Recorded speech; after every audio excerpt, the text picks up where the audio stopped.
Okay, so the next video, it's, I don't know what it is, but I'll open it. It's a YouTube video, so let's see what it is. It's always a surprise for me, I have no idea.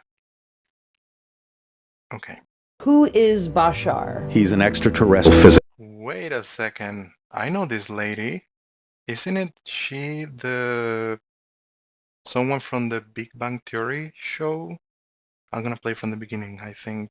I didn't know that she was interviewing Bashar or Darryl Anka. Okay, here we go again. Who is Bashar? He's an extraterrestrial physical entity in a parallel reality. His solar system would be in about 500 light years in the direction of the Orion constellation. He's a hybrid being, 50-50 between us and a gray. Hybrid. 5 feet tall on average, relatively slender, skin about this white, eyes larger than ours, ears, nose, mouth smaller than ours, head a little larger. Males don't have hair, females do. Typical hybrid. Okay, this is super interesting for me. I didn't know. I think I have seen her in the Big Bang Theory show a long time ago, and I didn't know that she's interviewing people, especially people like Bashar or Darryl Anka, who is channeling Bashar. I think everyone watching this video knows who Bashar is, so I think I don't even have to talk about it.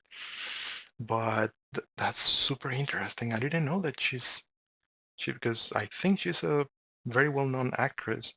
I don't know many things about her, but I know Bashar and Darryl Anka, the channel. Okay, I'll keep watching, but this is super interesting. I was not expecting this. Extraterrestrial. Typical hybrid extraterrestrial. And is he helping as a hobby? He's a first contact specialist. He's not a physicist. We would consider them to be about 3,000 years ahead of us. They're trying to help us avoid some of the pitfalls that the species that created them went through. They used to be human. They're genetically connected. Okay, here Darryl Anka is talking about Bashar or the extraterrestrial being.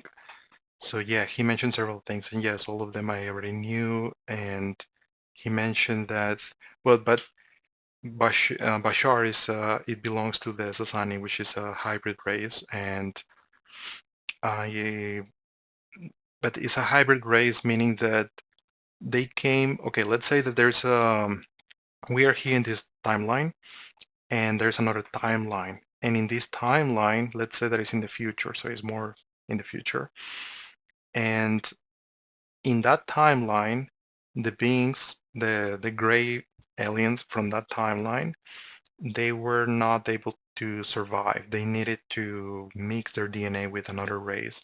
So they moved into different timelines, and then they came to this timeline, and they found us, they saw us, and they realized, I mean, first they tried some experiments. That's why in the 90s, there were a lot of abductions. So Bashar, or his race, was part of it. I mean, it's still happening, but there are many races involved. But what they were doing, the thing, like, they don't have emotions. So since they didn't have emotions, they didn't think how traumatizing it can be for humans. You know, they didn't have empathy for the human who were abducted, and they were just taking them. And since they don't have emotion, they didn't have empathy for the human. But anyway, that's the reason why, since they didn't have emotion, they were not able to be more advanced. That's why they were disappearing. And so they started to do some experiments and tried to combine their DNA with human DNA from this timeline, and then they created a first hybrid race. And so they had like the original grays, and then they created the first hybrid race between humans and grays. And then from that race, they mixed them with more humans, so they created like a second hybrid race. And I believe that in total, they were doing this 5 times. And Bashar is from the third one. So Bashar is not. So the first hybrid race, it still looks very grays, because they have more DNA from grays. And then the first race was not so much human, more gray than humans. And then the second one was a little bit more human. The third one a little bit more human. And then the fifth one is it looks almost like humans, but you can see that they are not totally human. They look a little bit like grays with bigger eyes. But Bashar is from the third one.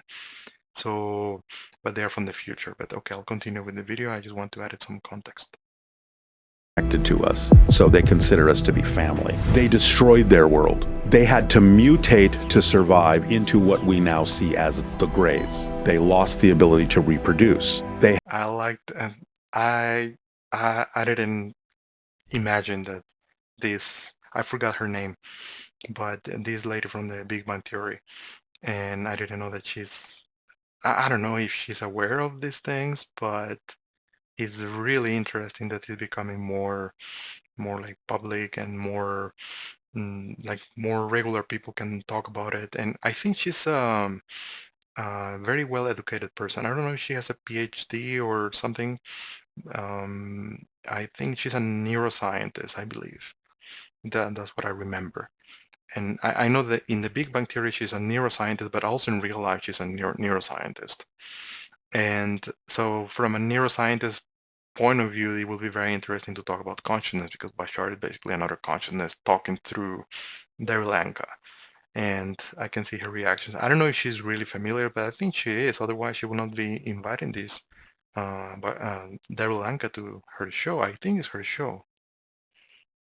I guess. I don't know. Mayim Bialik. Maybe that's her name. I don't remember. I'll keep watching. Reproduce. Had to shift into other parallel realities where human DNA was still viable, like ours, and use that to create hybrids to perpetuate their culture. He is now saying that probably in 2027 we will be introduced literally to extraterrestrials.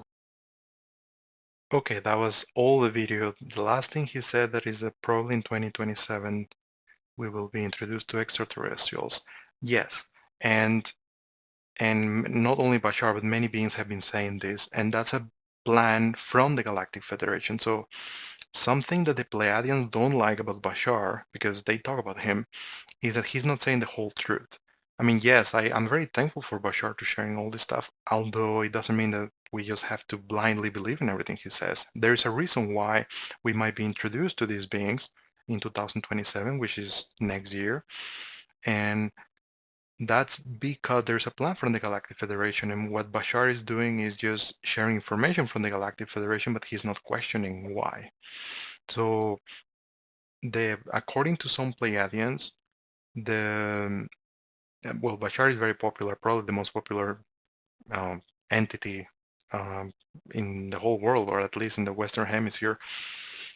What the Pleiadians don't like about Bashar is that he's sharing things without saying the whole truth. That's exactly like what the Pleiadians are, some Pleiadians are saying.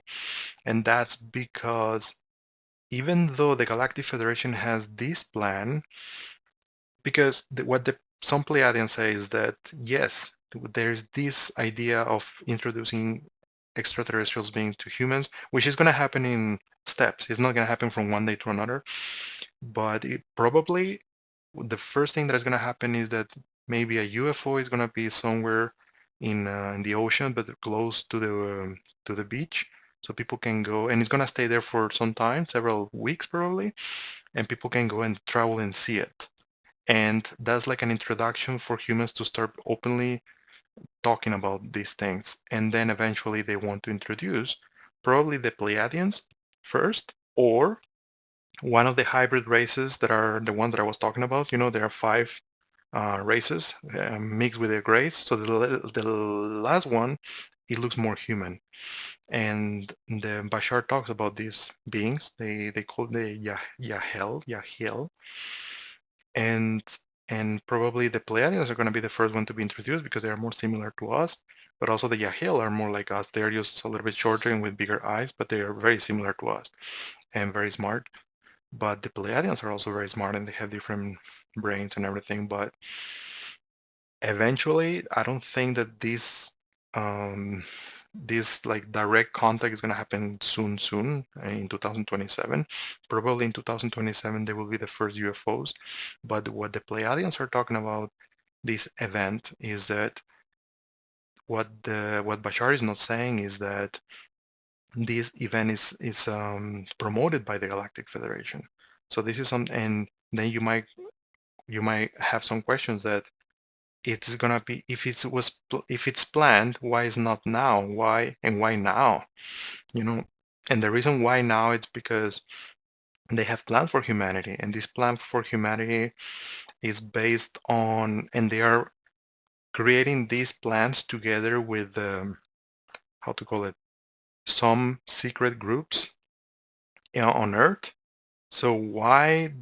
Because according to the Pleiadians, the Galactic Federation should consider humans on Earth as two different groups: the rich people, let's say, or the some secret groups, and the others, because all the decisions and interaction with the Galactic Federation and the decisions are made by the rich people, or the, I don't know how to call them, like the secret groups. Not some of them are not so secret, but they are also making decisions for the normal humans, normal average people. So that's why the Pleiadians propose to have this idea that there are two types of humanity, but the Galactic Federation doesn't agree with that. The problem is that since humans elect some people, the Galactic Federation is very diplomatic and they accept them as the representatives of all humans. But anyway, this is a huge topic that we can expand later in another topic. So yeah, I think he explained everything, that they came to this reality, and they use our DNA, and he's talking about moving through realities, and he's from the future, yes, but because in parallel realities, it's basically just moving through time, and time is just yeah, what we understand as the future is just a different parallel reality. And and since they took our DNA and they mixed it with their own, we get to create a new race. They consider us as part of their family.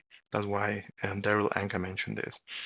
And the reason why Bashar is now giving advices to humans is as because we help them with our DNA to become to survive, basically, as a thanks, as a gift for us. They are giving us advices, but they are not telling the whole truth according to the Pleiadians. So yeah, I like to listen to him. I just question everything he says, because also in 2020, Bashar said that there was nothing wrong with the liquid, or he said something like this, or at least what he said made it sound that there's nothing wrong with that, which it makes me question a lot of things. But besides that, I mean, he said many accurate information, like, and he has predicted the future many times. So this thing about 2027 is not only, he's not the only one talking about it. Many other beings are talking about it. But it will be interesting in 2027. Right now we're in July and August 2026, so next year is gonna be probably interesting. Anyway, well, thank you, Bashar. Thank you, Darryl, and thank you, this lady. I don't know her name, but I will find out later, and I'll write her name on the title of this video. But anyway, thank you, everyone, and please keep sending your videos to the comments of the videos here, or also to my personal accounts. Anyway, see you in the next video.